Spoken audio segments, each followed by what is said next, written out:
यतीमों के साथ हुस्न सलूक करो। अल्लाह अकबर। मसाकिन के साथ हुस्न सलूक करो। यतीम किसे बोलते हैं? अल्लाह के नबी सल्लल्लाहु अलैहि वसल्लम फरमाते हैं कि जो बच्चे बालिग होने से पहले जिसका बाप दुनिया से चला जाता है वो यतीम हुआ करता है। जिम्मेदार, कफालत, जिम्मेदारी लेने वाला, घर बार को चलाने वाला, जिनके मासूम बच्चे होते हैं जो बुलूगत को नहीं पहुंचते, लेकिन उससे पहले जिसका बाप घर का कमाने वाला मालिक दुनिया से चला जाता है, तो ऐसे मासूम बच्चों को क्या बोलेंगे? यतीम बोलेंगे। मेरे भाइयों, यतीमों के बारे में भी क्या है? कुरान मजीद में बहुत सारे आयतें मौजूद है। फअम्मल यतीमा फला तक़हर वल यतामा, कितने सारे आयतें हैं। तुम यतीमों की मदद करो, तुम यतीमों के देखभाल करो, तुम यतीमों की कफालत करो, उनके अखराजात क्या है तुम पूरा करो। एक मर्तबा अल्लाह के नबी सल्लल्लाहु अलैहि वसल्लम फरमाते हैं कि जो यतीमों की मदद करेगा, जो यतीम पर क्या है, जो यतीम बच्चे, मासूम बच्चे होते हैं, उन पर अपना शफकत का हाथ रखेगा, उनके जिंदगी में रहम करेगा, तो अल्लाह के नबी ने सहाबा से कहा कि ऐ मेरे सहाबा, तुम देखो मेरे तरफ, ये जो 2 उंगलियां हैं, ये 2 उंगलियां जैसा बाजू बाजू में है, वैसा यतीम की कफालत करने वाला आखिरत में मेरे साथ ऐसा रहेगा। बोले अल्लाह अकबर।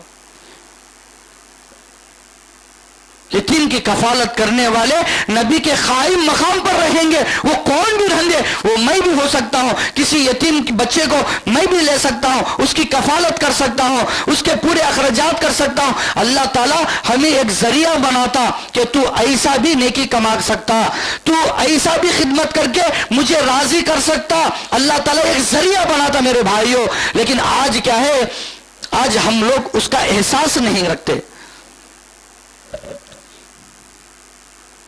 यतीम बच्चे बोले तो नजरअंदाज कर डालती। अल्लाह अकबर। मूसा अलैहिस्सलाम का वाक़या आप जानते हैं। अल्लाह ताला कुरान मजीद के अंदर मूसा अलैहिस्सलाम का वाक़या बयान फरमाया। वो इल्म हासिल करने के वास्ते सफर करते हैं, उनके साथ कुछ मसाइल पेश आते सफर के दौरान, जो नबी से वो मिलते हैं। उसमें से वो वाक़या यतीम बच्चों का था।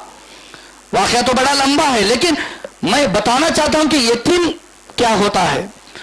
कि एक दीवार, पुराना घर गिर रहा था, दीवार गिर रही थी कि वो दीवार को जाकर क्या है खड़ा कर दिया उन्होंने, गिरते हुए दीवार को ठहरा कर दिया उन्होंने।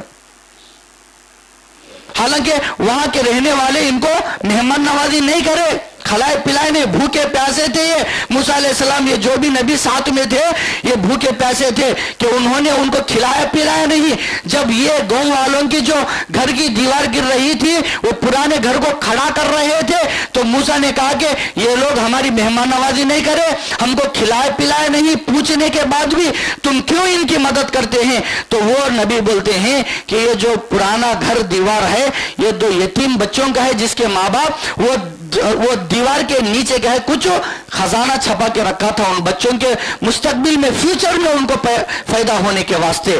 जो इल्म अल्लाह ताला उस नबी को दिया वो मूसा को नहीं था। तो वहां पर जो नबी जिसकी खिदमत करे वो बड़ों की नहीं थी, किसकी थी? वो मासूम बच्चे, यतीम बच्चों की थी। आज भी क्या है, गरीब बच्चे, यतीम बच्चे मदरसों के अंदर इल्म हासिल करने के लिए वो अपनी जिंदगी को कुर्बान करते हैं। कितने लोग ऐसे जो छोटे छोटे बच्चों को जो अपने घर में रखकर पाल नहीं सकते, परवरिश नहीं कर सकते, उनका जिम्मेदार कोई नहीं होता, तो ऐसे लोग ले जाकर क्या है मदरसों में दाखिल करते हैं ताकि कुछ बने, आगे चलकर हाफिज कुरान बने, आलिम दीन बने, दाई बने, कुछ दीन का काम करने के लिए। तो ऐसे मदारिसों में यतीम बच्चे, गरीब बच्चे आते हैं। तुम एक यतीम बच्चे के पूरे साल का खर्चा ले लो, जो बच्चा तालीम हासिल करता, तुम्हारे मरने के बाद भी उसका इल्म तुम्हारे लिए सदक़े जारिया बनता। सुभान अल्लाह।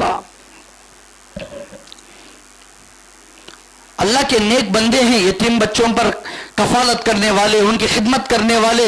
लेकिन आयत के मुनासिबत से मैं आपको बता रहा हूं कि यतीम की इतनी बड़ी फजीलत है कि ये सारी चीजें छोड़ दो बाद में, लेकिन नबी की वो हदीस को एक याद रखो, जो यतीमों की कफालत करेगा वो क़यामत के दिन मेरे साथ 2 उंगलियों के जैसा साथ में रहेगा।